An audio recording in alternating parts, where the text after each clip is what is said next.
Johan Igor Tudor a-t-il réussi ses débuts avec la Juve? En tout cas, il a commencé par une victoire, maigre, mais une victoire 1-0 contre le Genoa de Pat Vieira, qu'on a vu en tribune assez rapidement après. Après, le lendemain, il était à San Siro avec Lilian Thuram. Tout à fait. Avec le maillot de Boca Junior aussi, Genoa. Exactement, le maillot est magnifique d'ailleurs.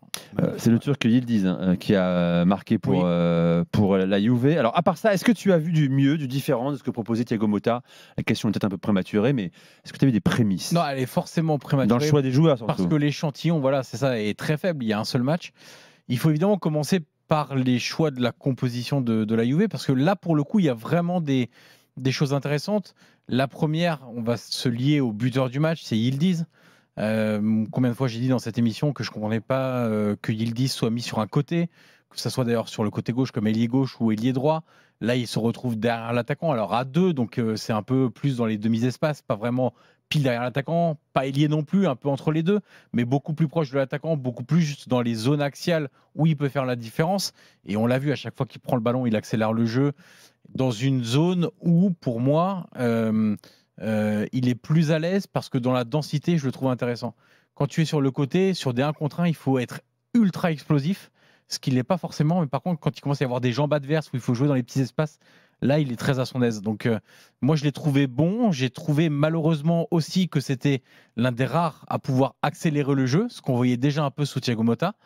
Dans les choix autour de la composition, il y a aussi le retour de Gatti en défense. Alors, ça n'a pas duré longtemps parce qu'il s'est blessé. D'ailleurs, il va être blessé au moins 1 mois. Donc, c'est pas loin de la fin de saison. Enfin, pas encore tout à fait, mais c'est un vrai problème pour la Juve parce que il était un peu tricard avec Motta, clairement, alors qu'il avait commencé la saison comme capitaine. Mais Motta avait eu quelques difficultés dans les relations avec certains cadres à la Juve. Et Gatti était un peu sorti du 11. Et le choix de le remettre lui était intéressant, sauf que dès le match prochain, il l'aura plus vu qu'il est blessé pour 1 mois. Donc ce choix-là, je passe assez rapidement dessus. Le choix de Vlahovic aussi. L'autre grand choix marquant derrière Yildiz, c'est Vlahovic, qu'il réinstalle en tant que numéro 9, sans entrée de Kolo Muani. Choix aussi faut-il s'inquiéter, tu penses, pour Kolo Muani? Est-ce que tu peux l'expliquer ça? Alors, je ne sais pas si c'est seulement...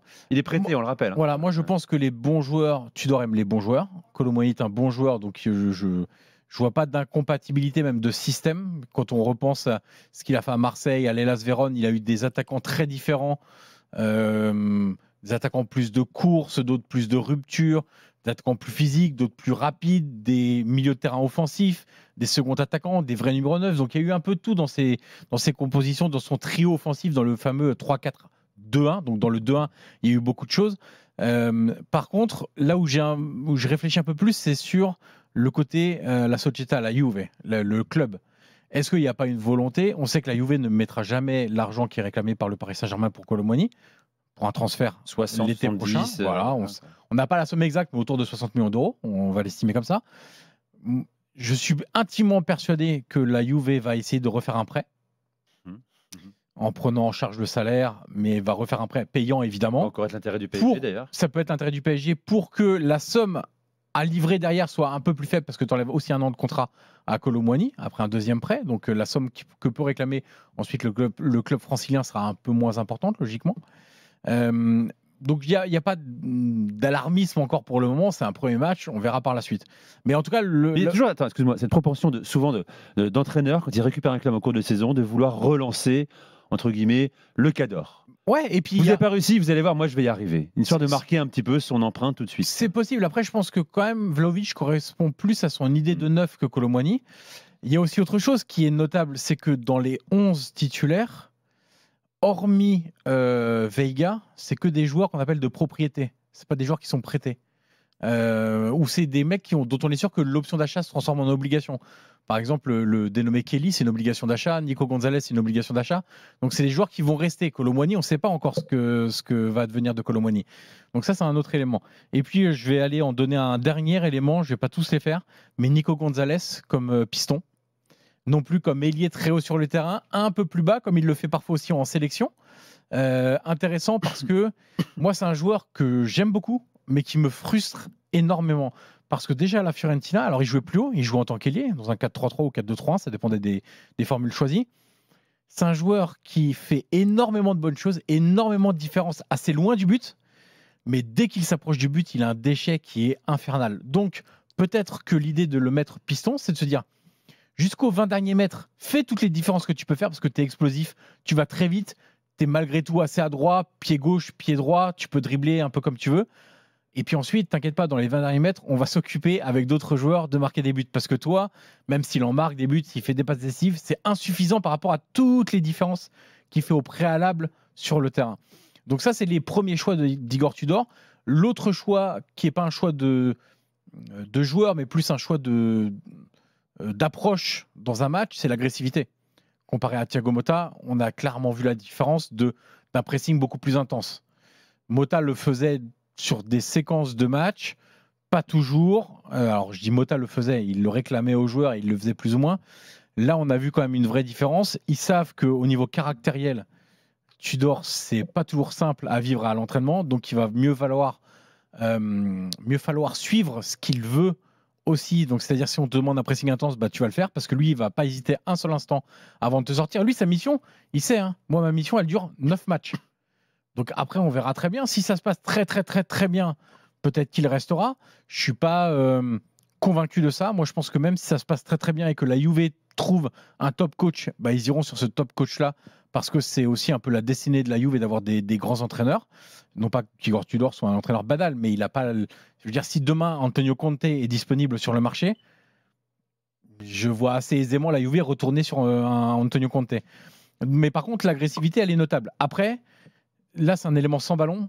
Avec le ballon, il y a un travail, les amis, qui est immense pour que la Juve sorte de en Italie, on dit le palleggio, qui comporte un peu la possession de balle, comment tu gères le ballon. Voilà, je vais le résumer comme ça, comment tu gères le ballon. Et là, c'est poussif. Si tu enlèves les 2 occasions dans les arrêts de jeu, de mémoire, il devait être à 0,4 XG pendant 90 minutes. Ils n'ont pas créé grand-chose. Le but, c'est un exploit individuel de Yildiz. Bon, tu sens que Kobe Miner s'est un peu emprunté, donc il n'a pas tout résolu. Il a fait clairement des choix de composition. Il amène la dose d'agressivité. Il veut plus de verticalité. Il l'a dit aussi après le match. Là, il faut s'habituer à un jeu beaucoup plus vertical. Et ça, moi, c'est quelque chose qui me gêne un peu, c'est qu'on est passé d'Allegri à Motta, rien à voir entre les deux, et on repasse de Motta à Tudor, rien à voir encore entre les deux. Donc, en l'espace d'un an, c'est une Pablo Longoria à Marseille, quoi. En l'espace d'un an, tu as des styles totalement différents. Avec des joueurs pas forcément adaptés, quoi. Bah, tu as pris des joueurs pour Thiago Motta, tu n'as pas pris des joueurs pour Igor Tudor. Alors après, c'est des grands joueurs, c'est des bons joueurs, donc ils vont s'adapter aussi à Igor Tudor. C'est ce qu'ils font d'eux, des grands joueurs. Mais malgré tout, au niveau des dirigeants de la Juve, je pense qu'il y a une réflexion aussi à avoir. Et un qui joue gros, c'est Giuntoli, le directeur sportif, directeur du secteur sportif, on va l'appeler comme ça, parce que le choix de Motta a coûté de l'argent à la Juve. Je rappelle quand même que d'ici 2027, l'objectif de la Juve économique, c'est d'être autosuffisant. Donc c'est arrêter les recapitalisations boursières d'Exor, la maison mère d'Agnelli et d'Elkan. Les 15 millions d'euros qu'il va falloir verser à Thiago Motta, ça rentre pas dans le truc. Et d'ailleurs, premier effet du départ de Motta, comme par hasard, Exor reverse directement 15 millions d'euros. Donc, ça couvre un peu le départ de Thiago Motta. Donc, il y a plein de choses qui, au niveau des dirigeants, vont se jouer là aussi d'ici la fin de la saison. Déjà pour Igor Tudor, pour certains joueurs aussi, parce qu'attention, on a de la patience à la Juve, mais pas trop non plus, il faut gagner, et aussi pour les dirigeants. Voilà, pour la Juve qui est à 1 point du top 4, 1 point de Bologne, donc une qualification pour avec des champions est loin d'être ubuesque. Il y aura que 4 clubs. Kevin est avec nous rapidement au 32-16, supporter de la Juve. Salut Kevin. Buonasera a tutti. Ciao Kevin. Bienvenue dans Génération Inter spécial drôle de dame. Alors, est-ce que tu penses que Tudor est la bonne solution, toi?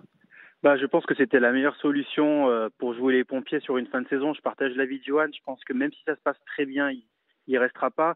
Et je pense qu'il le sait très bien qu'il ne restera pas. Mais c'était la meilleure option parce que je pense que Motta, il n'a pas compris où c'est qu'il avait mis les pieds en venant à la Juve.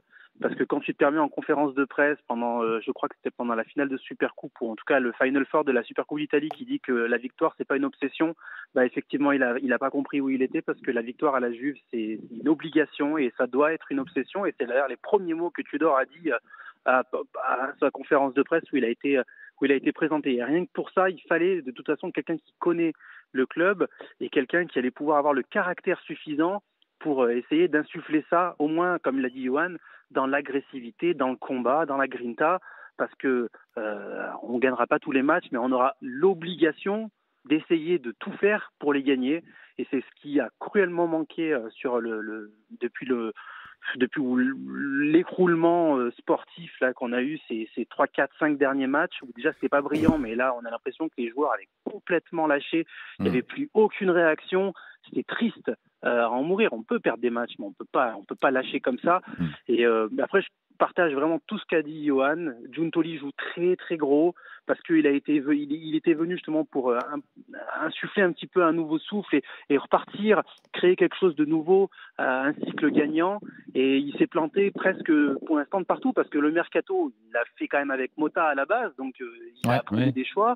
Et franchement, le mercato à 80%, il est raté parce que les seules réussites qu'on a, c'est des joueurs qui sont en prêt. Ou c'est des joueurs qui pour l'instant n'ont pas encore confirmé. Le mercato d'hiver était catastrophique. Donc moi je veux bien, on peut reprocher des choses à Mota, son manque de Juventinita, moi je le dis, mais par contre les joueurs aussi qui ont été recrutés et les sommes d'argent qui ont été investies, les obligations d'achat, etc., ça va coûter très cher, et pas que sur cette saison, sur plusieurs saisons.